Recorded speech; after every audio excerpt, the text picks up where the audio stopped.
রাধে রাধে বন্ধুরা, সবাই কেমন আছো? আশা করি সবাই ভালো আছো, সুস্থ আছো, যে যেখানে আছো। আমরাও সবাই ভালো আছি। এসআর অফিসিয়াল পরিবারের সকলকে স্বাগত জানিয়ে আজকে আবারও নতুন একটা ব্লগ নিয়ে চলে আসলাম। তো বন্ধুরা, সকাল থেকে উঠে তো আমি কি কাজকর্মগুলি করি তোমরা সব কিছুই জানো। তো আজকে কিন্তু ব্লগটা একটু দেরি হয়ে গেল আমার শুরু করতে করতে। তো দেরি বলতে এখন বাজে সকাল কিন্তু 7টা।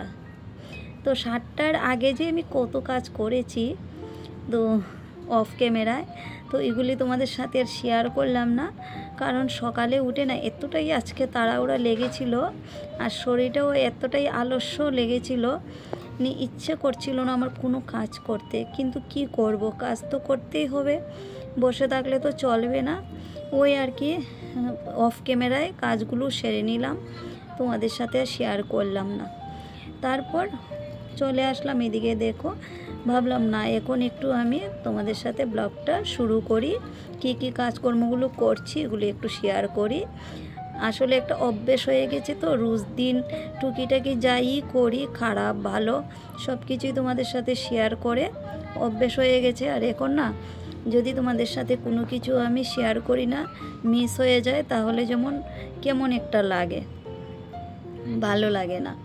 তো যাই হোক, আমি এদিকে দেখো সোফাটা গুছিয়ে নিলাম, বিছনা গুছিয়ে নিলাম, নিয়ে এই যে শোকেসের উপরে যে কাপড়টা দিয়েছিলাম সেদিন অনেকটা বড় ছিল কাপড়টা, তার জন্য কাপড়টা আমি এখান থেকে সরিয়ে নিলাম, নিয়ে সোফার উপরে দিয়ে দিয়েছি। আর এখানে পুরনো একটা বেডশিটের সাইডের থেকে এক টুকরো কাপড় কেটে নিয়েছি, নিয়ে শোকেসের উপরে দিয়ে দিলাম। শোকেসটা ঢেকে রাখলে হয় কি, প্রচুর পরিমাণে ধুলো পড়ে, তো একটু পরিষ্কার থাকে আর কি, তার জন্য দেখতেও একটুখানি ভালো লাগে। তো যাই হোক, আর শোকেসের কালারটা একদম উঠে যাচ্ছে, জংকার ধরে যাচ্ছে। অর্ডার দিয়ে কিন্তু শোকেসটা বানিয়েছি এত শখ করে, কিন্তু জিনিসটা ভালো দেয়নি। তো এখন দেখছি আর নিচের থেকে কালারটা উঠে যাচ্ছে, একদম জংকার ধরে যাচ্ছে।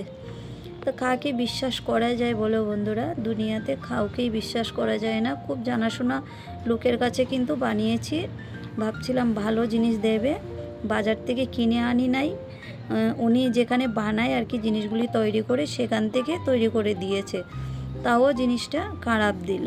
তো কি আর করা যায়, কিছু তো আর করার নেই, কিছু তো আর বলাও যাচ্ছে না, জানাশোনা লোক তো কী আর করব।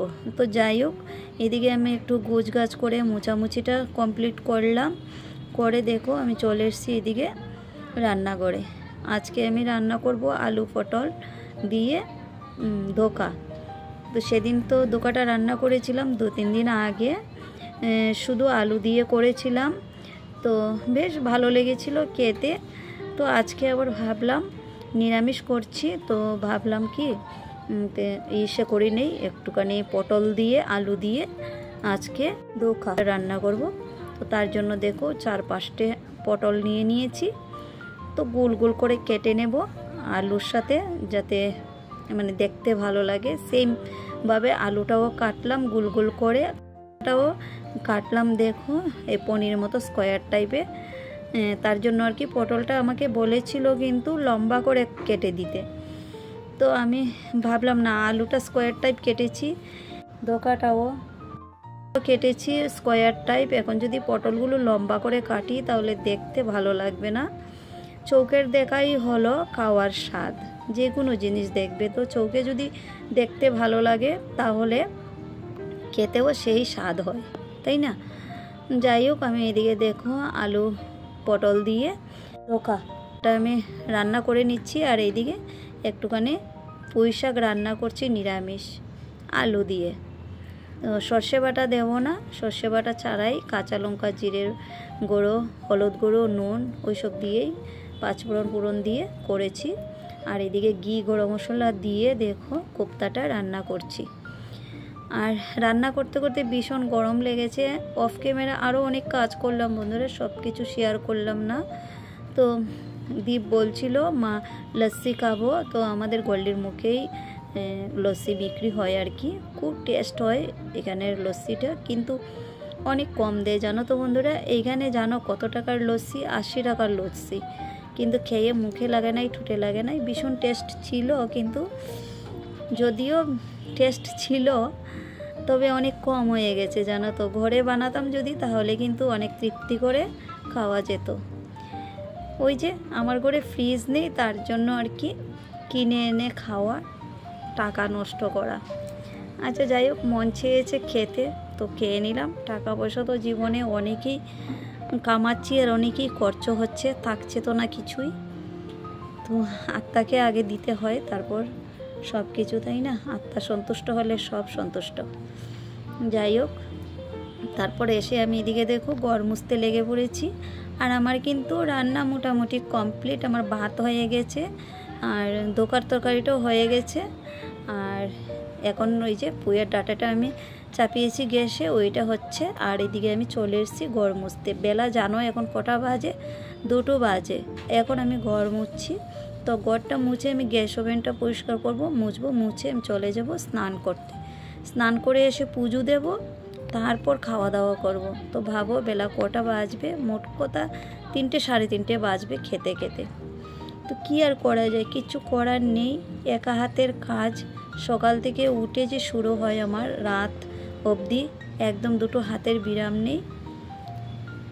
এইভাবেই সংসার জীবনযাপন করছি আর কি। তো যেমন ঘড়ির কাটার আলস্য নেই, তেমন আমারও হাতে পায়ের আলস্য নেই, বন্ধ নেই। যদি আমি আলস্য করে বসে থাকি তাহলে সব অন্ধকার।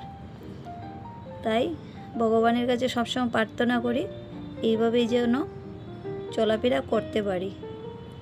যাই হোক, দেখো ঘরটা ভালো করে মুছে নিয়েছি। এবার বারান্দাটা মুছবো, মুছে আমি চলে যাব স্নান করতে। তো চলো আমি স্নানটা সেরে আসি, এসে ঠাকুর পুজোটা দিয়ে দিই। ঠাকুর পুজো কমপ্লিট করলাম, করেই চলে এসেছি দেখো এইদিকে ভাত খেতে। তো ভাত বেড়ে নিচ্ছি দেখো। আর দীপসোনা বলছে মা আমার খিদে পেয়েছে। আসলে খিদে পাবে তো, বেলা অনেকটা হয়ে গেছে না, 3:30 সত্যিই বেজে গেছে। বললাম না 3টে সাড়ে 3টে বাজবে, সত্যিই 3:30 বেজে গেছে।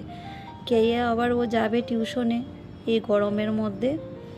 তো একটুখানি তো রেস্ট করতে হয় খেয়ে, কিন্তু কি করব, কিছু তো আর করার নেই। তো যাই হোক, ফাইনাল লুক দেখো আমার তরকারির, কত সুন্দর কালার হয়েছে, খেতেও কিন্তু হেভি টেস্ট হয়েছিল। যাই হোক, আজকে ব্লগটা এখানে শেষ করি। সবাই ভালো থেকো, আবার দেখা হবে অন্য একটা ব্লগের সাথে। টাটা সবাইকে।